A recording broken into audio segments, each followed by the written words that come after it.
ومن سيئات أعمالنا من يهده الله فلا مضل له ومن يضلله فلا هادي له ونشهد أن لا إله إلا الله وحده لا شريك له ونشهد أن سيدنا وسندنا وحبيبنا وشفيعنا وكريمنا وإمامنا ومولانا محمدا عبده ورسوله أما بعد وقال الله تبارك وتعالى في القرآن الكريم والفرقان الحميد فأعوذ بالله من الشيطان الرجيم بسم الله الرحمن الرحيم ولا تمش في الأرض مرحا إنك لن تخرق الأرض ولن تبلغ الجبال طولا صدق الله العلي العظيم. الحمدللہ آج یہ ہفتے واری اصلاحی مجلس کا چھٹا پروگرام ہے اور یہ چھٹی مجلس ہے. اللہ تعالیٰ کے فضل و کرم سے ہم سب کے مشفق اور کرم فرما اور استاد محترم بلکہ استاد العلماء جناب حضرت الحاج مولانا محمد احمد صاحب دامت برکاتہم العالیہ جو ہماری اس بستی ہی کے نہیں بلکہ پورے ملک کے ایک مایہ ناز استاد ہیں اور بڑے بڑے علماء کے استاذوں میں ہیں. حضرت دامت برکاتہم کی زیر سرپرستی یہ چھٹی مجلس منعقد ہو رہی ہے. اللہ تعالیٰ کا فضل اور احسان ہے کہ اللہ تعالیٰ نے ہمیں اس مجلس میں شرکت کی اور بیٹھنے کی اور سننے کی اور چند لمحے ذکر کرنے کی اللہ نے توفیق عطا فرمائی. اللہ تعالیٰ سے یہ دعا ہم کرتے رہیں کہ اللہ تعالیٰ بار بار ایسی مجالس میں شرکت کرنے کی ہمیں توفیق عطا فرمائے.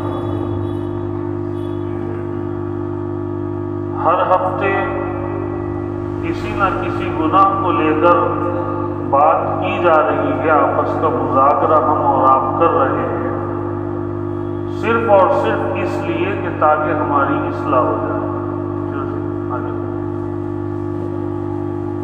اور کوئی مقصد ہمارا اور آپ کا نہیں ہے. صرف اور صرف ہمارا اور آپ کا مقصد اصلاح ہے کہ ہماری اپنی اصلاح کیسے ہو. اللہ تعالیٰ نے قرآن کریم کے اندر ارشاد فرمایا کہ اے لوگوں وَذَرُوا ظَاهِرَ الْإِثْمِ وَبَاطِنَهُ کہ ظاہر کے گناہوں کو بھی چھوڑو اور باطن کے گناہوں کو بھی چھوڑو، باہر کے گناہوں کو بھی چھوڑو اور اندر کے گناہوں کو بھی چھوڑو. معلوم ہوئی اس آیت شریفہ سے یہ بات کہ گناہ دو طرح کے ہوتے ہیں. حضرت شیخ الاسلام حضرت مولانا مفتی تقی عثمانی صاحب دامت برکاتہم نے اس آیت کی تفسیر میں توضیح القرآن کے اندر لکھا ہے کہ اس آیت سے یہ پتہ چلتا ہے کہ گناہ دو طرح کے ہوتے ہیں. ایک گناہ وہ ہوتے ہیں جو انسان کے ظاہری اعضاء سے تعلق رکھتے ہیں اور ایک گناہ وہ ہوتے ہیں جو انسان کے اندرونی مخصوص عضو قلب سے تعلق رکھتے ہیں. اندر کے جو گناہ ہیں جن کو ہم کہتے ہیں مخفی گناہ، باطنی گناہ، دل کے گناہ جس کو صوفیہ دل کی بیماری سے تعبیر کرتے ہیں، ان گناہوں کی بہت ساری قسمیں ہیں. ایک قسم ان گناہوں کی وہ ہے کبر اور تکبر. تکبر اور کبر جس کو ہماری زبان میں بڑائی کہتے ہیں، غرور پنا کہتے ہیں، مغروریت کہتے ہیں، مزاج کی تعلی سے تعبیر کرتے ہیں. یہ اتنا خطرناک گناہ ہے، اتنا خطرناک گناہ ہے کہ حضرت شیخ فرید الدین عطار رحمۃ اللہ علیہ نے لکھا ہے تکبر را عزازیل خان کہ تکبر نے ہی شیطان کو ذلیل و خوار کر کے رکھ دیا. تکبر ایسی چیز تھی کہ جس نے شیطان کو ذلیل اور رسوا کر کے رکھ دیا، یہ تکبر ہی تو تھا۔ حضرت آدم علیہ السلام کو اللہ تعالیٰ نے مسجود الملائکہ بنایا، تمام فرشتوں سے سجدہ کروایا، ان کو سارے فرشتوں نے سجدہ کیا۔ اللہ نے قرآن میں فرمایا وَإِذْ قُلْنَا لِلْمَلَائِكَةِ اسْجُدُوا لِآدَمَ فَسَجَدُوا إِلَّا إِبْلِيسَ، کہ جب ہم نے فرشتوں سے کہا کہ آدم علیہ السلام کو سجدہ کرو تو سب نے سجدہ کیا۔ مفسرین نے لکھا ہے کہ فرشتوں کا نام تو اللہ نے اعزازاً اور تکریماً لے دیا، ورنہ حکم اس وقت کی جتنی مخلوقات ہیں تمام مخلوق کو دا سجدہ کرنے کا، اسی لیے ابلیس بھی سجدے کی تعمیل حکم میں آ گئی۔ سب کو حکم دیا اللہ نے کہ سب ساری مخلوق آدم علیہ السلام کو سجدہ کیا کرے، تو سب نے سجدہ کیا۔ اللہ نے قرآن کریم میں فرمایا ابا، ایک عزازیل تھا، ابلیس تھا، جو بعد میں شیطان بن گیا، اس نے انکار کر دیا، سجدہ نہیں کیا، سجدہ نہیں کیا اس نے۔ اللہ نے قرآن کریم میں 2 آیت شریفہ میں اس کی وضاحت فرمائی کہ اس کے سجدہ نہ کرنے کی وجہ یہ ہے کہ اس نے تکبر کیا، واستکبر، تکبر کیا، اور تکبر کے نتیجے میں اللہ نے کیا کیا، وَكَانَ مِنَ الْكَافِرِينَ، تو اس کو کافر بنا دیا۔ اس سے معلوم ہوئی یہ بات، یہ جو ترتیب اللہ تعالیٰ نے بیان کی ہے، ابا واستکبر وکان من الکافرین، پہلے آدمی کسی چیز کو انکار کرتا ہے اور انکار کی وجہ تکبر ہوتی ہے، اور اس تکبر کے نتیجے میں جو بات خدا نخواستہ حاصل ہوتی ہے انسان کو، وہ یہ ہوتی ہے کہ وہ کافر بن جاتا ہے۔ اللہ ہماری مان، اور اس نے اپنے تک ایسا نہیں کہ صرف اللہ نے بیان کر دیا اور اس نے تکبر کیا، بلکہ اللہ نے اس کے تکبر کا قرآن کریم کے اندر اظہار فرمایا۔ اللہ نے ارشاد فرمایا کہ شیطان سے یہ پوچھا گیا کہ تو نے کیوں سجدہ نہیں کیا، تو اس نے جواباً عرض کیا قال انا خیر من خلقتنی من نار وخلقته من طین، کہ اے اللہ آپ نے مجھے حکم دیا ہے کہ میں آدم علیہ السلام کو سجدہ کروں۔ آدم علیہ السلام کو آپ نے مٹی سے پیدا کیا، مجھے آگ سے پیدا کیا۔ مٹی کی صفت ہے پستی، مٹی کی صفت ہے نیچے رہنا، ذلت کے ساتھ رہنا۔ آگ کی صفت ہے وہ اونچائیوں پر جاتی ہے، اونچی اٹھتی ہے، تو اونچی چیز نیچی چیز کے آگے کیسے جھک سکتی ہے؟ اس نے اپنے تکبر کا اظہار کیا۔ اندازہ لگائیں آپ، شیطان جو طاؤوس الملائکہ تھا، علامہ بغوی رحمۃ اللہ علیہ نے معالم التنزیل میں لکھا ہے کہ شیطان ایسا اتنا بڑا تھا، اتنا بڑا عبادت گزار تھا کہ شاید کوئی جگہ ایسی نہیں تھی کہ جہاں شیطان نے اپنی عبادت کا سجدہ میں سر نہ رکھا۔ طاؤوس الملائکہ تھا، بلکہ علامہ بغوی نے یہاں تک لکھا ہے کہ جنت کا خزان بھی تھا، لیکن تکبر کی وجہ سے کہاں پہنچا؟ اندازہ لگائیے آپ۔ اللہ نے قرآن کریم میں اس واقعے کو بیان کیا، اس لیے بیان کیا کہ تاکہ ہم تکبر جیسی گھناؤنی اور خطرناک بیماری سے اپنے آپ کو بچا کر رکھیں، اپنے آپ کو محفوظ کر کے رکھیں، ہمارے اندر تکبر کے ذرہ برابر بھی اثرات نہ آئیں، ہمارے قلب کے اندر ذرہ برابر بھی تکبر پیدا نہ ہو، ہمارے دلوں کے اندر اپنی بڑائی پیدا نہ ہو۔ قرآن کریم کے اندر اللہ تعالیٰ نے متعدد جگہوں پہ بیان فرمایا الیس فی جہنم مثوی للمتکبرین، اے لوگوں تمہیں پتہ نہیں کہ جو لوگ تکبر کرنے والے ہوتے ہیں ان کا ٹھکانہ جہنم ہے۔ اللہ نے قرآن کریم میں بیان کیا فبئس مثوی المتکبرین، تکبر کرنے والوں کا بہت برا ٹھکانہ ہے۔ اللہ نے قرآن کریم میں بیان کیا انہ لا یحب المستکبرین، اللہ تعالیٰ تکبر کرنے والوں سے محبت نہیں فرماتے۔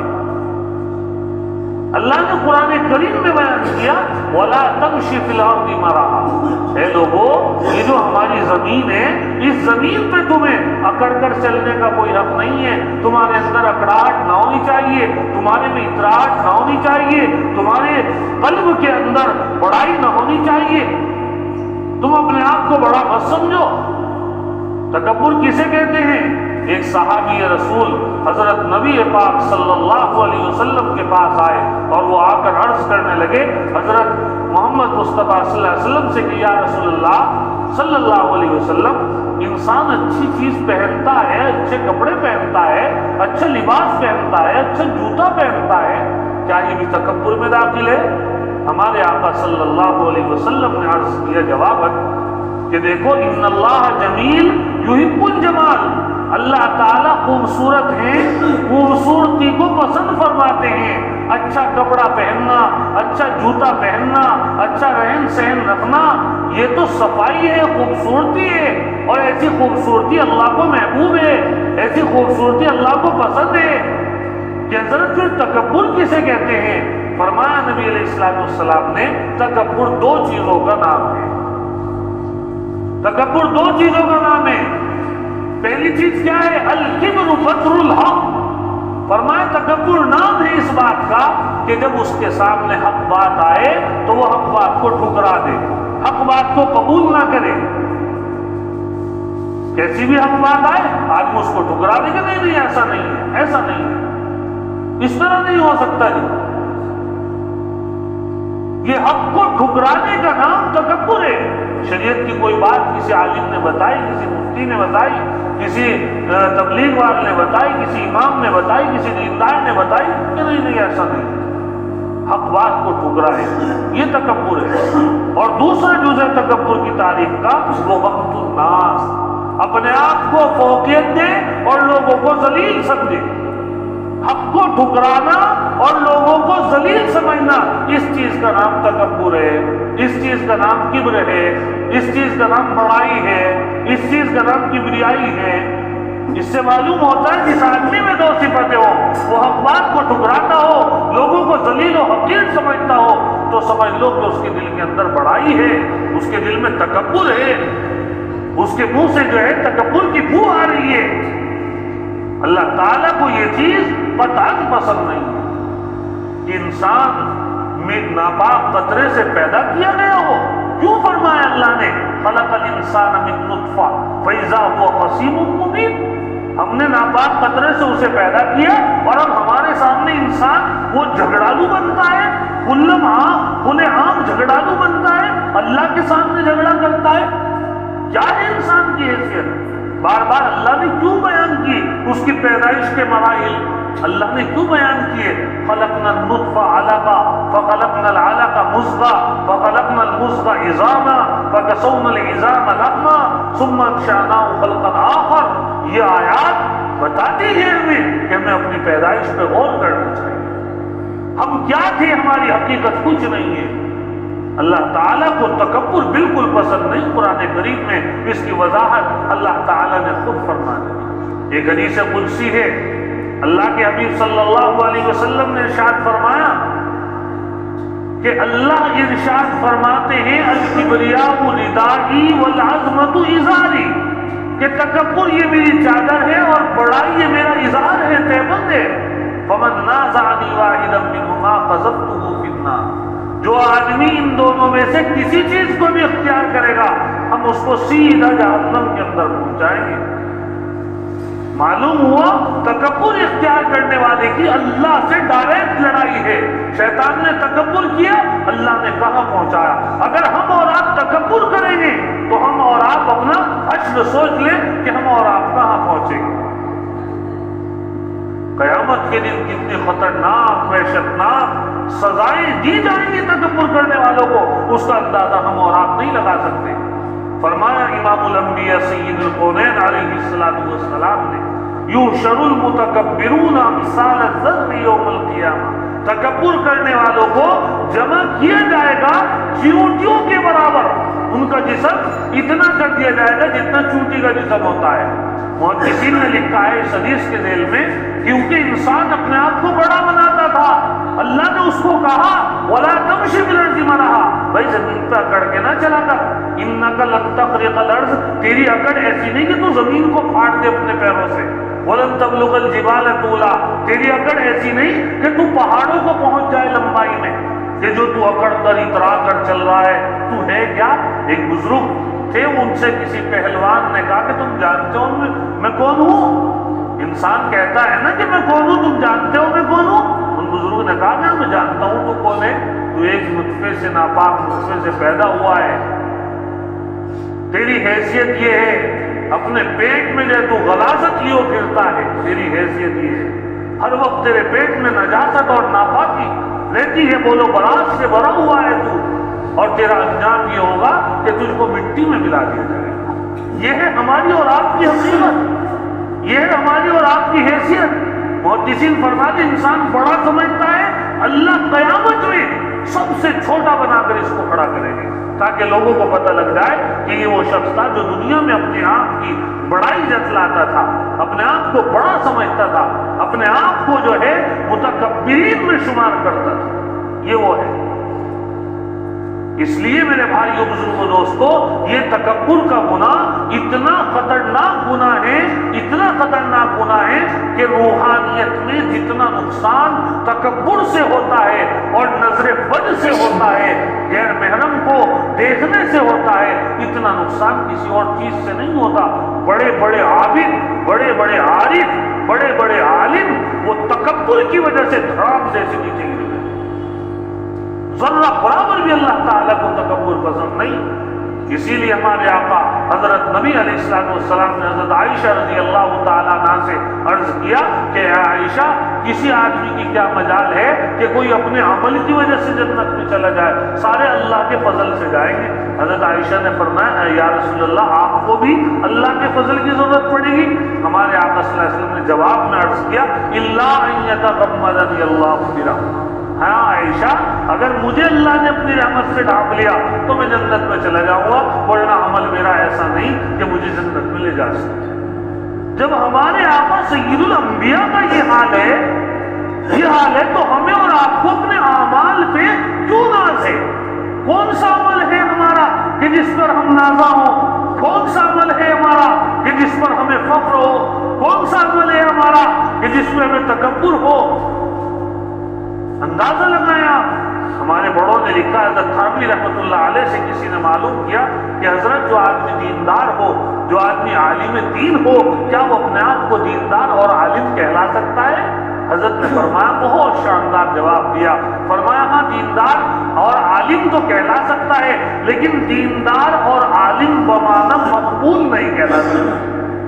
یہ نہیں کہلا سکتا کہ میں عالم ہوں اور میں اللہ کے یہاں مقبول بھی ہوں، میں دیندار بھی ہوں، میں اللہ کے یہاں مقبول بھی ہوں، میں نماز پڑھتا ہوں، میرا اللہ کے یہاں قبولیت کا درجہ ہے، یہ نہیں کہلا سکتا کوئی انسان، کیونکہ قبولیت کا پتہ ہی کسی کو نہیں ہے کہ اللہ کے یہاں قبول ہوگا یا نہیں ہوگا۔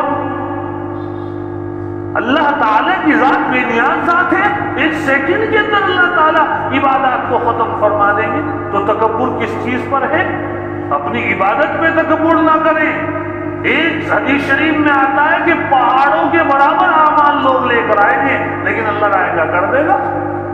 اپنے مال و دولت پہ تکبر نہ کریں۔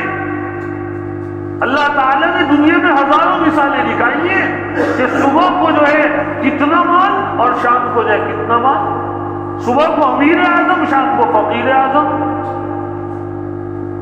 حکومت پہ تکبر نہ کریں۔ اللہ نے کتنی مثالیں ہمیں دکھائیں کہ صبح کو وزیر اعظم، شام کو اسیر اعظم۔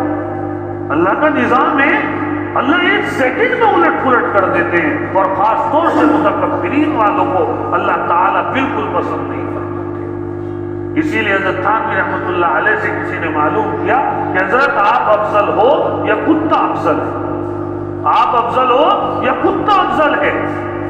فرمایا کہ اگر میرا خاتمہ ایمان پر ہو گیا تو میں افضل ہوں، اور اگر خدا نہ خواستہ مجھ سے ایمان سلب ہو گیا اور میں بغیر ایمان کے رخصت ہوا تو یہ کتا میرے سے 1000 درجے افضل، یہ کتا میرے سے 1000 درجے افضل۔ یہ ہمارے اکابر کی تواضع تھی۔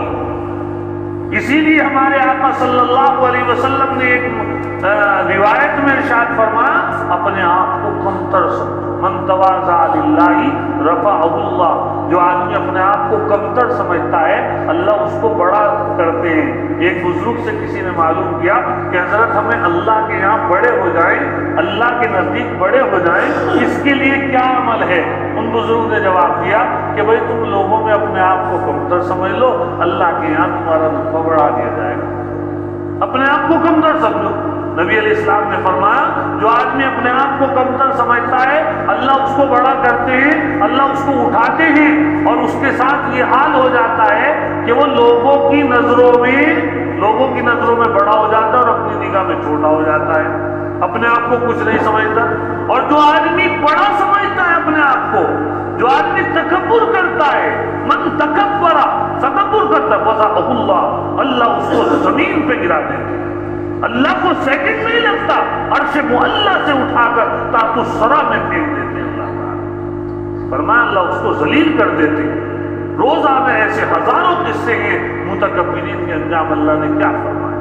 نبی علیہ السلام نے فرمایا اللہ کے یہاں اتنا ذلیل ہوتا ہے تکبر کرنے والا، حتیٰ لہو احوط عند اللہ من کلب ولحم خنزیر، اللہ کے یہاں اتنا ذلیل ہوتا ہے کہ کتے اور خنزیر سے، بیکار کی چیزوں سے بھی زیادہ ذلیل وہ اللہ کے یہاں ہو جاتا ہے۔ کتے اور خنزیر کا مرتبہ بھی اللہ کے یہاں کچھ ہوگا، لیکن تکبر کرنے والے کا کوئی مرتبہ اللہ کے یہاں نہیں ہوتا۔ تکبر ایسا زہر ہے، اتنی خطرناک بیماری ہے، اس لیے ہمیں چاہیے کہ ہم تکبر کرنے والوں سے پرہیز کریں اور تکبر سے بچیں، متکبرین کی صحبت بھی اختیار نہ کریں۔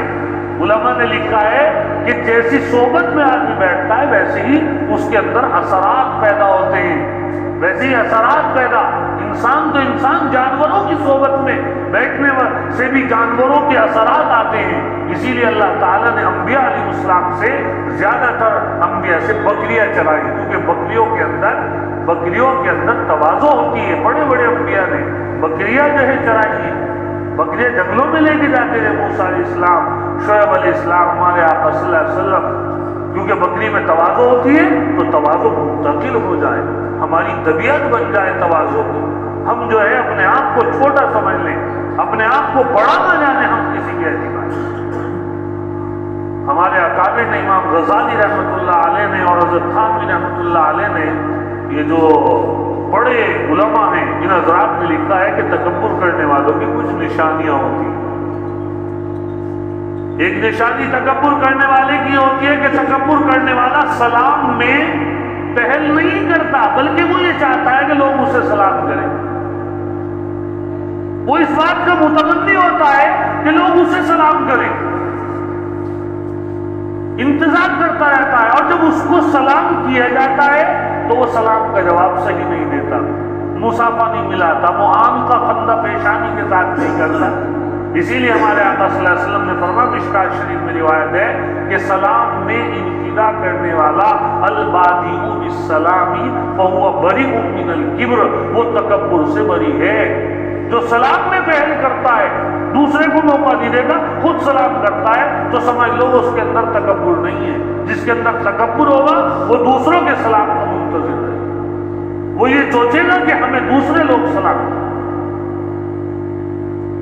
دوسری نشانی ہمارے اکابر نے لکھا ہے، دوسری نشانی تکبر کرنے والے کی یہ ہے کہ وہ یہ چاہتا ہے کہ مجلس کے اندر مجھے صدارت کی جو کرسی ہے اس پر جگہ ملے، نمایاں مقام حاصل ہو میرا، نمایاں مقام ملے مجھے، جہاں بھی جائے گا یہ چاہے گا کہ مجھے نمایاں مقام ملے۔ حالانکہ ہمارے آقا صلی اللہ علیہ وسلم مجلس میں اس طرح بیٹھتے تھے کہ جب کوئی آتا تھا، آنے والے کو یہ پوچھنا پڑتا تھا کہ تم میں محمد کون ہے، پوچھنا پڑتا تھا تم میں محمد کون ہے۔ ساتھیوں بھی اس طرح مل جل کر رہتے تھے۔ تکبر کرنے والا چاہتا ہے مجھے نمایاں مقام حاصل ہے، میں الگ انداز سے بیٹھا رہا ہوں تاکہ پتہ لگ جائے کہ ہاں بھائی یہ بڑا آدمی ہے۔ جب وہ چلتا ہے چاہتا ہے کہ اس کے پیچھے لوگوں کی بھیڑ ہو۔ حدیث شریف میں آتے ہیں ہمارے آقا صلی اللہ علیہ وسلم کبھی بھی اس طرح نہیں چلے کہ لوگ جو ہے ان کے پیچھے پیچھے اور آپ آگے آگے، ہمیشہ آپ جو ہے کچھ لوگوں کو آگے رکھتے اور کچھ کو بیچ میں رکھتے اپنے ساتھ، کچھ پیچھے ہوتے تھے، اس طرح چلتے تھے، پتہ ہی نہیں لگتا تھا کہ کسی کا قافلہ جا رہا ہے۔ لیکن تکبر کرنے والا یہ چاہے گا کہ اس کے ساتھ لوگوں کی بھیڑ چلے. یہ تکبر کرنے والوں کی نشانیاں ہیں. تکبر کرنے والا چاہے گا کہ اگر مشورہ ہو رہا ہے اس کی رائے کو فوقیت حاصل ہو. اگر اس کی رائے کے خلاف کسی نے رائے دے دی اس کے ماتھے میں بل پڑ جائے گا کہ اچھا میری بات نہیں مانی گئی, میری بات نہیں مانی گئی. اپنی بات کو بڑا بنانا چاہے گا. یہ ہمارے اکابر نے بہت ساری نشانیاں تکبر کرنے والوں کی لکھی ہیں جو تفصیل طلب ہے. ہمیں چاہیے کہ ہم ہر اعتبار سے, کسی بھی اعتبار سے اپنے آپ کو کچھ نہ سمجھیں. ہم لوگ کچھ نہیں ہیں, حقیر و فقیر ہیں, اللہ کے فضل پہ جی رہے ہیں, اللہ کے فضل پہ موقوف ہے. ایک سانس کا مسئلہ ہے, ایک سانس اللہ روک دے وہ بڑا گھڑام جیسی کیا حیثیت, کیا حقیقت ہماری اور آپ کی ہے. اور ایک دن دیکھ لو تکبر کیسے کیسے لوگ گزر گئے, کیسے لوگ گزر گئے. سکندر چلا گیا, فرعون چلا گیا, حامان چلا گیا, شداد چلا گیا, بڑی طاقتیں والے چلے گئے. صرف نام باقی ہے تو اللہ کا نام باقی ہے. اور اللہ ہی کو بڑائی زیب دیتی ہے, اللہ کو کوئی کبریائی زیب دیتی ہے. اس لیے اس بات کا ہم خیال رکھیں کہ اس گناہوں بیماری سے اپنے آپ کو محفوظ رکھیں اور اپنے کسی بھی عمل سے, اپنے کردار سے, اپنے اخلاق سے, اپنے اقوال سے, اپنے افعال سے ہم یہ پورے طریقے سے ظاہر نہ ہونے دیں کہ ہم جو ہے تکبر کرنے والے ہیں, ہم جو ہے متکبرین ہیں. ایسے لوگوں کی صحبت اختیار کریں جن کے اندر تواضع ہو, عاجزی ہو, انکساری ہو. اللہ تعالیٰ جو ہے ہم اس گناہونی بیماری سے محفوظ فرمائے. ہم نے گزشتہ ہفتے آپ کو یہ بات بتلائی تھی کہ ہم ایک سنت پہ عمل کرنے کی کوشش کریں, اور ہمیں امید ہے اللہ کی ذات سے کہ آپ سب لوگوں نے کوشش کی ہوگی کہ اذان کا جو جواب دینے کا جو مسئلہ ہے, اذان خاموشی کے ساتھ سننے کا جو مسئلہ ہے, یہ سنت اتنی مٹتی جا رہی ہے, اتنی مٹتی جا رہی ہے کہ اندازہ ہی نہیں لگایا جا سکتا اذانوں کی اہمیت ختم. اور یہودیوں کی یہ سازشیں آج کھل کر سامنے آ رہی ہیں کہ امت مسلمہ سے اگر کسی چیز کو مٹانا ہے تو پہلے ایسے لوگ پیدا کر دو جو اس کے اوپر عمل نہ کرنے والے, پھر اس کے بعد جب وہ مٹ جائے گی, لوگوں کے ذہنوں سے اٹھ جائے گی, وہ آٹومیٹک ختم ہو جائے گی. ایسی ہزاروں سنتیں.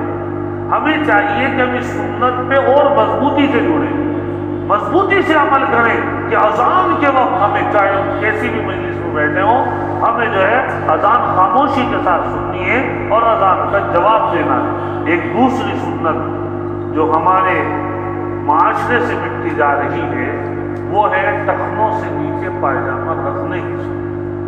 اتنی خطرناک بیماری ہے اور اتنا خطرناک گناہ ہے. علماء نے لکھا ہے کہ اگر طواف بھی کر رہا ہے ٹخنوں سے نیچے پائجامہ ہے, گناہ کبیرہ کا مرتکب ہو رہا ہے.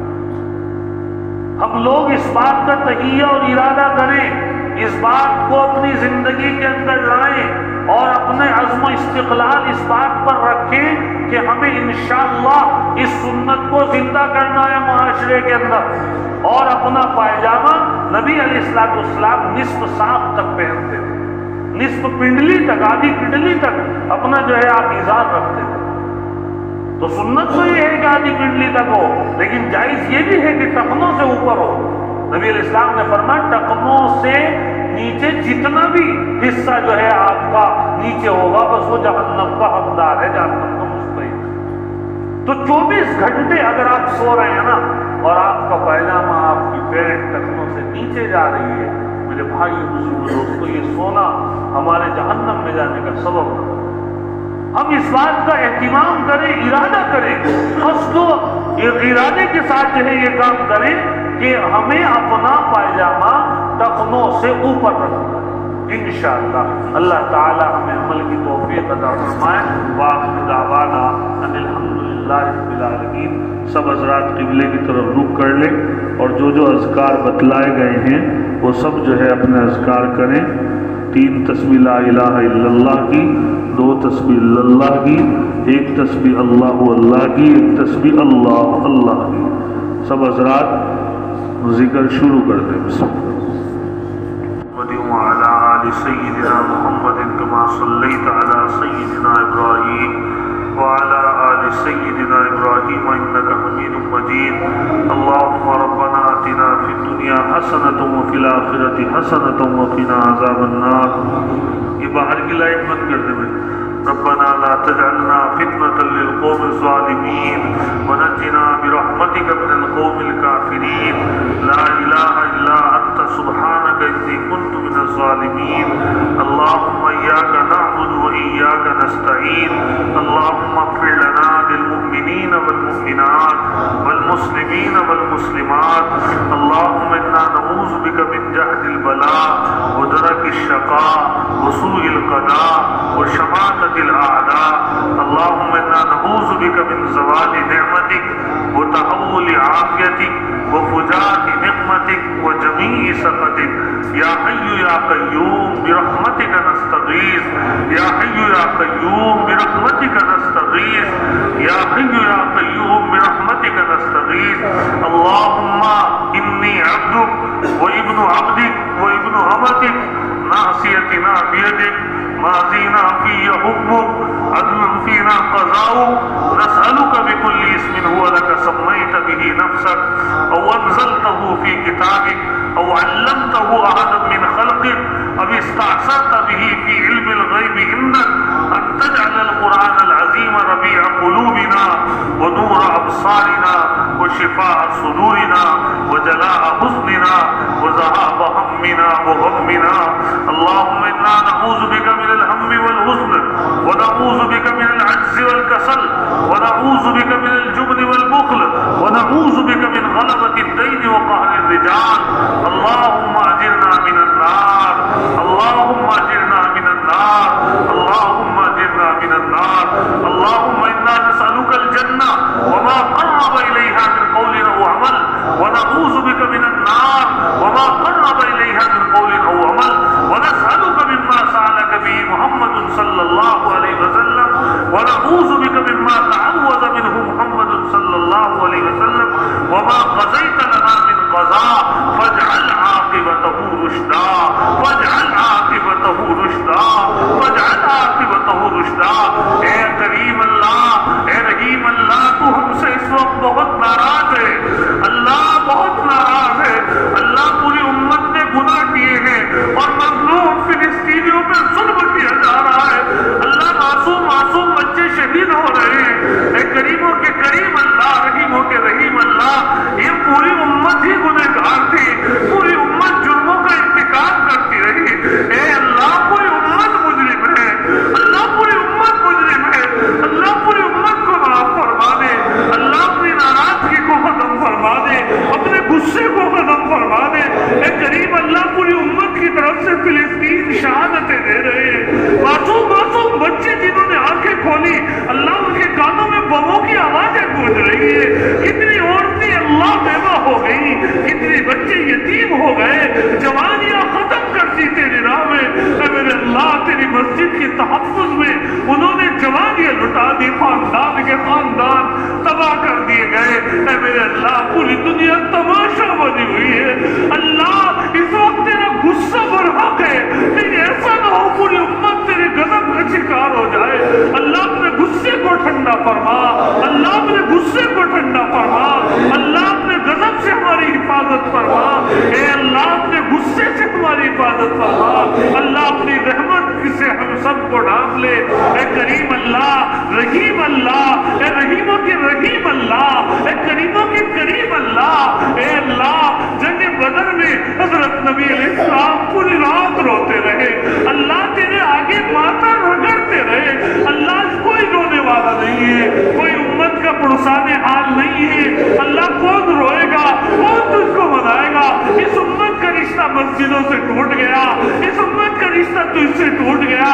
اس امت کا تعلق تیرے نبی سے ٹوٹ گیا. اللہ ہم وابستگی ختم کر دی اپنے تیرے سے. اے اللہ ہم تجھ سے دور ہو رہے ہیں. اے کریموں کے کریم، رحیموں کے رحیم، ہمیں معاف فرما دے. اللہ ہمارے دن میں بھی گناہ ہے، رات میں بھی گناہ ہے. اے اللہ تنہائی میں بھی گناہ ہے، مجمع میں بھی گناہ ہے، سفر میں بھی گناہ ہے، بدن میں بھی گناہ ہے، بڑوں کے بھی گناہ ہے، چھوٹوں کے بھی گناہ ہے، باہر بھی گناہ ہے، اندر بھی گناہ ہے، ظاہری گناہ بھی ہے، باطنی گناہ بھی ہے، سرت بھی ہے، اعلان بھی ہے۔ اے میرے پاک پروردگار، کون کون سے گناہ ہم نے نہ کیے، اللہ کون کون سی نافرمانی تیری نہ کری، اللہ تو پکڑنے والا ہے، اس کے باوجود تو دیکھتا رہا اور معاف کرتا رہا، اور اللہ تو کہتا رہا میرا بندہ ہے، ہو سکتا ہے میری طرف آ جائے، اللہ تیری طرف نہ آئے، تجھ کو ہم نے نہ دیکھا، اللہ تیری طرف توجہ نہ کی۔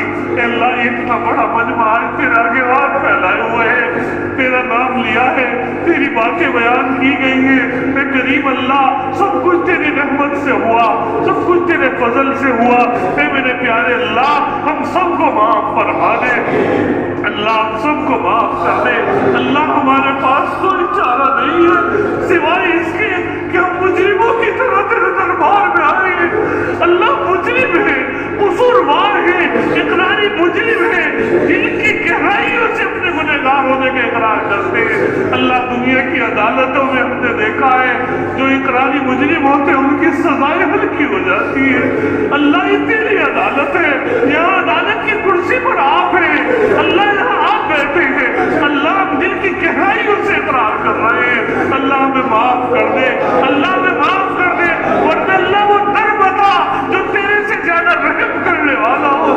اللہ رابعہ مسریہ رات کو اٹھا کرتی تھی، اللہ تیرے در پر آیا کرتی تھی، کہتی تھی اللہ اس وقت میں کون سا دروازہ کھلا ہے، اللہ کون سا دروازہ کھلا ہے، اللہ تو نے کہا تھا میری رابعہ میرا دروازہ تو کبھی بند ہی نہیں ہوا، کسی کے لیے بند نہ ہوا، تم آ کر تو دیکھو، ایک بار رب کہہ کر تو دیکھو، اے اللہ ہم تجھے یا رب کہہ رہے ہیں، اللہ دل کی گہرائیوں سے کہہ رہے ہیں، اللہ یہ میرے سارے بھائی یہاں آئے ہیں، دور دراز سے بھی آئے ہیں، صرف تیری محبت میں جمع ہوئے، اللہ جب قیامت قائم ہوگی، میدان محشر ہوگا، اولین و آخرین کا اجتماع ہوگا، میرے اللہ ان کی یہاں آنے کی لاج رکھ لینا، اللہ ان کی یہاں آنے کی لاج رکھ لینا، یہ صرف تیرا نام لینے کے لیے آئے، اللہ تجھ سے محبت کی غرض سے آئے، تیری محبت اپنے دل میں پیدا کرنے کے لیے آئے، اللہ ہم تجھ کو گواہ بنا کے کہتے ہیں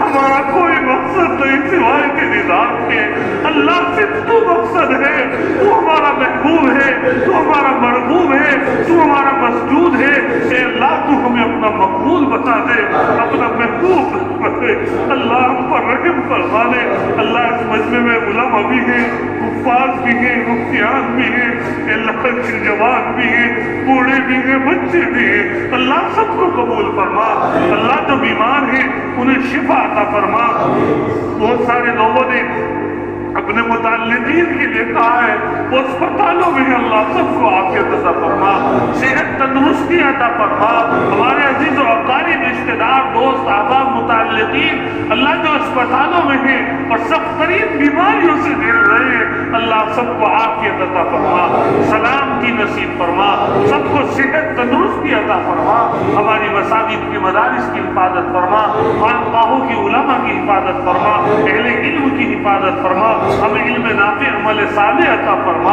اے میرے کریم اللہ میں عافیت عطا فرما، اللہ دنیا میں بھی عافیت عطا فرما، آخرت میں بھی عافیت عطا فرما، ذہنی سکون نصیب فرما، قلبی اطمینان عطا فرما، پس و پیش کے فتنوں سے بچا، ظاہری باہری فتنوں سے بچا، اے کریم اللہ ہماری یہاں کی حاضری کو قبول فرما، اللہ یہاں کی حاضری کو قبول فرما، اللہ یہاں بیٹھنے کو قبول فرما، اے اللہ ہم سے اپنے دین کا کام لے لے، میرے اللہ تو محتاج نہیں، تو کسی سے بھی کام لے سکتا ہے، اللہ تو محتاج نہیں ہے میرے اللہ، اگر ہم سے کام لے لے گا ہماری بگڑی سمجھ جائے گی، اللہ اگر تو ہمیں چھوڑ دے گا ہمیں شیطان بہکائے گا، نفس بہکائے گا، ہم گمراہ ہو جائیں گے میرے اللہ، اللہ اپنے راستے پر چلا، صراط مستقیم پر گامزن فرما، ہمارے بڑوں کی عمروں میں برکت فرما، چھوٹوں کی عمروں میں برکت فرما، صحت و عافیت عطا فرما، ہمارے ماں باپ پر رحم فرما، ہمارے ماں باپ کو صحت تندرستی عطا فرما،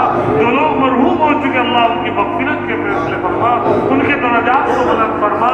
ہم نے ان 2 سنتوں پہ عمل کرنے کا ارادہ فرمایا ہے اللہ، ایک تو ہم ٹخنوں سے نیچے پائجامہ نہیں جانے دیں گے، اللہ پہ عمل کی توفیق دے دے، اللہ پہ ہمت دے دے کہ سنت کو زندہ کرنے کی، تیرے نبی صلی اللہ علیہ وسلم کی سنت زندہ ہو جائے. اذان ہوگی تو اذان کا جواب دیں گے، اذان کو خاموشی کے ساتھ انشاءاللہ سنیں گے. اللہ ہمیں ہمت دے، حوصلہ دے، طاقت دے، قوت دے. اللہ شجاعت عطا فرما، بہادری نصیب فرما. اللہ بزدلی سے بچا، فکرات سے بچا، اللہ مقروض ہونے سے بچا. اے اللہ ہم سب کی دعاؤں کو حضرت نبی علیہ السلام کے صدقے میں قبول فرما.